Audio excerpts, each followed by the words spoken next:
First of all because it is a father sun drama, ನನಗೆ ಅವರು connect ಆಗುತ್ತೆ ಅಂತ ಗೊತ್ತು ಡ್ಯಾಡಿಗೆ. ಬಟ್ ನನ್ನ ಪರ್ಫಾರ್ಮೆನ್ಸ್ ಇಷ್ಟ ಆಗಬೇಕು ಅವ್ರಿಗೆ. And this is like A dedication ಅಪ್ಪನಿಗೆ. ನನಗೆ ನನ್ನ ಸ್ಟೇಜ್ ಮೇಲೆ ಹೇಳಿದ್ದೆ. ಸೊ ಅವ್ರ ಜೊತೆ ಇರೋ ಇಮೋಷನ್ಸ್ ನನಗೆ ಹೆಲ್ಪ್ ಮಾಡಿದೆ ಆ್ಯಕ್ಟ್ ಮಾಡೋಕ್ಕೆ. ಸೊ ಆ ಇಮೋಷನ್ಸು ಕರೆಕ್ಟಾಗಿ ಅವ್ರಿಗೆ ಕನ್ವಿನ್ಸ್ ಆಗಬೇಕು ಅವ್ರ ಸಿನಿಮಾ ನೋಡಬೇಕಾದ್ರೆ.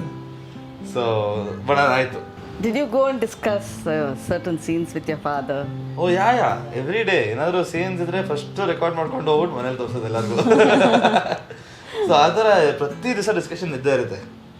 ವಾಟ್ ಎವರ್ ಇಟ್ ಇಸ್, ನನಗೆ ನಾನು ಒಂದು ಒಳ್ಳೆ ಸೀನ್ ಮಾಡಿದ್ದೀನಿ ಅಂದರೆ ಅದನ್ನು ರೆಕಾರ್ಡ್ ಮಾಡಿ ಹೋಗಿ ಮನೇಲಿ ನಡುಮ ಇದಾಯಿತು ನೋಡಿ ಇವತ್ತು ಅಂತ ಸೀನ್ ತೋರಿಸೋದು. ಅಥವಾ ಅಣ್ಣ ಇವತ್ತರೆಗೂ ಮಾಡ್ತಾನೆ, ಅವನಿಗೆ 40 ಸಿನಿಮಾ ಕಂಪ್ಲೀಟ್ ಮಾಡಿದ್ರು ಇವತ್ತರೆಗೂ ಮಾಡ್ತಾನೆ. ಇಟ್ ಕಮ್ ಇಲ್ ಹ್ಯಾವ್ ಸೋ ಮಚ್ ಎಕ್ಸೈಟ್ಮೆಂಟ್. ಒಂದು ಸೀನ್ ಸಕತ್ತ ಬಂದರೆ ಚುಟ್ಟು ಬಾ ನೋಡು ಇವತ್ತು ಅಂತ.